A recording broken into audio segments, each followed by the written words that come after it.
So our guest for tonight is Brad Whittington. What you've done so far is the Fred series, yes, right? Initially. And you've moved on from there, and Yes. you did this book about Jesus and wine. Yes. What would Jesus drink? Yes. That was you? That was me. Hey. I sold some copies of that book back when I worked at Book People. Sweet. Did you really? Yeah, absolutely. I absolutely remember that book. Oh, good. Well, there's I more remember- than one book by that title. Is there really? Yeah, it's Well, I written by remember a your guy named name Joel now, though. McDermott or something like that. McDermott? Yeah. Oh, Jay McElhenney? Is that the McKinnery? Is that the guy? No. He's a wine writer, too. Wine writers. Yeah. Not Well- you, Brad. But he's also a novelist. Yeah.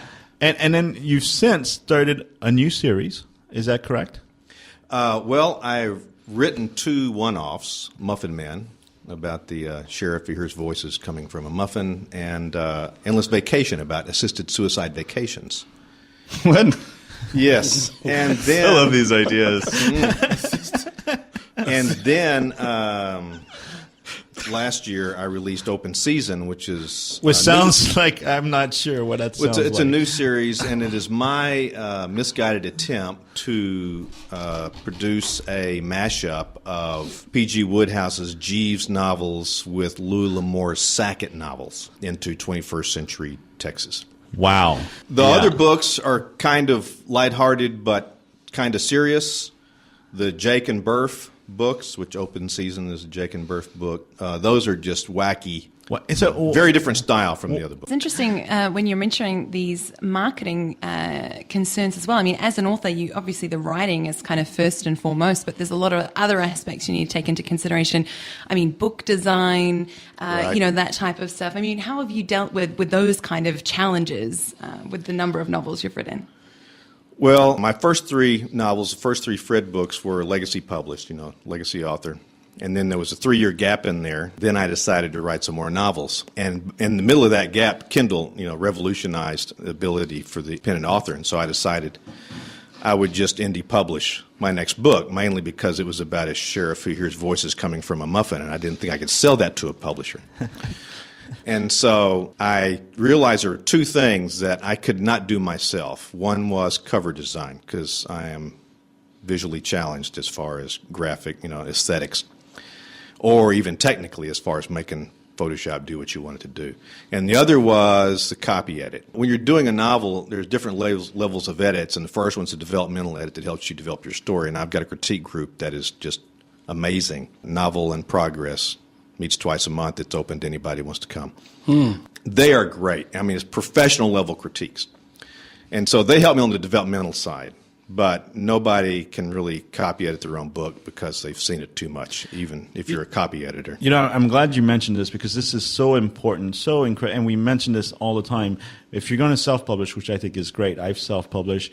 I think everybody in this room is probably self-published.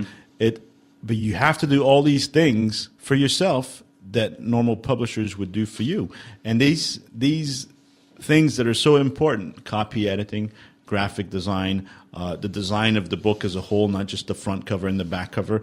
All these things you might not be qualified to do yourself. And it's good, one, that you recognize that, and 2, that you're able to hire people to do that work for you. Yeah, you got to know your strengths.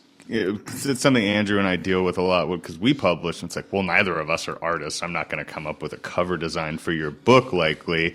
I can edit the words. That's one of my strengths. But so we got to farm out to other people whose work you know and trust and respect, because you know that they're going to be able to help you in the right way. It's really selling yourself short if you put all that work into, the writing process, the conceptual editing process, and then to be picked up on typos, in a self-published book. It's the first thing readers review on, if there's typos in there. And it's a shame because the story can be amazing. It can be an amazing book, and you're tripping yourself up. If you were take your book to the screen, how strict would you be over the process? Because you've got to, like listening to the detail you put into your characters. I just imagine you being a real stickler to make sure this actor fit the bill and that actor fit the bill and everything. First thing, this novel actually started off as a screenplay. I was going to say, it's kind of funny that you bring that up. Yeah, Before everybody got here, this is something Brad and I were talking about his foray into screenwriting and how I never want to write a screenplay. Yeah. The 3-year black hole where no novels were written was me trying to learn to write screenplays. And I learned one thing. I am horrible at writing screenplays. And Endless Vacation, your other book, was also It started was as a screenplay. And I remember you were on the show like 2 years or 3 years ago, and you were telling us that you were on like the 10th draft. 40 drafts before it was done. What's Wow. the trip? Like, what are the issues that you find kind of coming up with the difference between writing a novel and writing a screenplay, condensed in a tiny little nutshell? Oh, it's easy to do that. All the things that I'm good at are not allowed in screenplays. In screenwriting. The only thing that I'm fairly good at that you can do in a screenplay is dialogue. But I play with the language and the descriptions.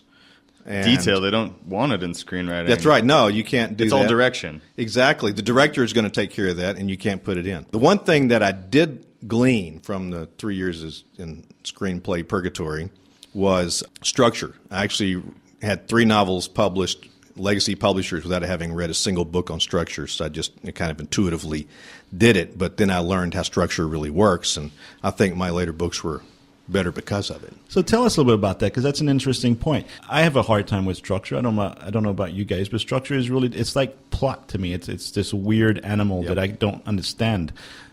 But yet screenplays are exceedingly structured. They're basically structure with dialogue. And action. That's it. Yeah. I mean, That's is, right? all It's they the are. outline. The It screenplay is very it's much basically just like a full screenplay sentence outline. is a pen and ink sketch. A novel is an oil painting. A screenplay is a blueprint for a director to make something else. Right. And so what you're saying is your ego couldn't handle. I'm sorry. No, and screenwriting is very collaborative, unlike writing novels, which is very solitary. But if somebody wanted to take my movie and make it, I'd say, go for it. Have fun. Yeah. You know, And I would know better than to stick my finger in because I know I don't know anything. did we get another question? Yes. Oh we my got gosh, a question from Mike in New Hampshire. I Hey! think the New Hampshire guy. Are you- Reverend New Hampshire. Are you like hot in New Hampshire? It's cold in New Hampshire right now. It's easy to be hot in It's New hot Hampshire. here. It was, what, 80 Big in New today? Hampshire. I'm just saying people are talking, New Hampshire, a few other places, right. the Yeah. same things. It's happening. What was the inspiration behind talking muffins? Was it substance related? If the substance was not liquor, what do you recommend? Muffins. Muffins. Plain and Muffins I got in Colorado. I was going to say Colorado muffins. I was gonna say- Oh, wait a muffins. minute. You wrote muffins before all that stuff went down in Colorado. I did. Actually, I dreamed the first 20 pages of Muffin Man. That was the inspiration. Then I had to come up with a story that would explain why a sheriff would hear voices from a muffin. That took me 6 months of work to figure that out. Yeah, I mean, Literally. You probably wouldn't want your sheriff to be one who hears voices. But in your dream, you were the one talking with the muffin. Well, kinda. He was a sheriff. in his dream. No, I was the muffin. So, I hope you're giving out some sage advice. That would be a savory muffin if you're giving out sage advice. Thank you.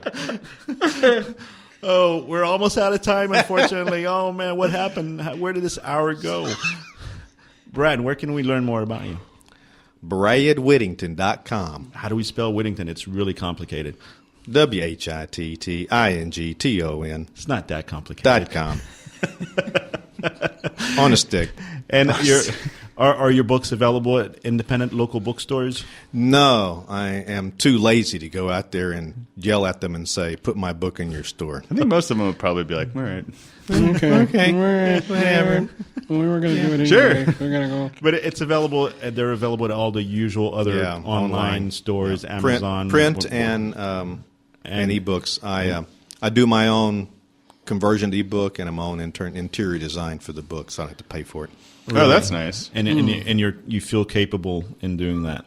Well, you can look at those and see what you think. Boom. Yeah. Boom. Fortunately, we're going off the air before we get to find out what he thinks.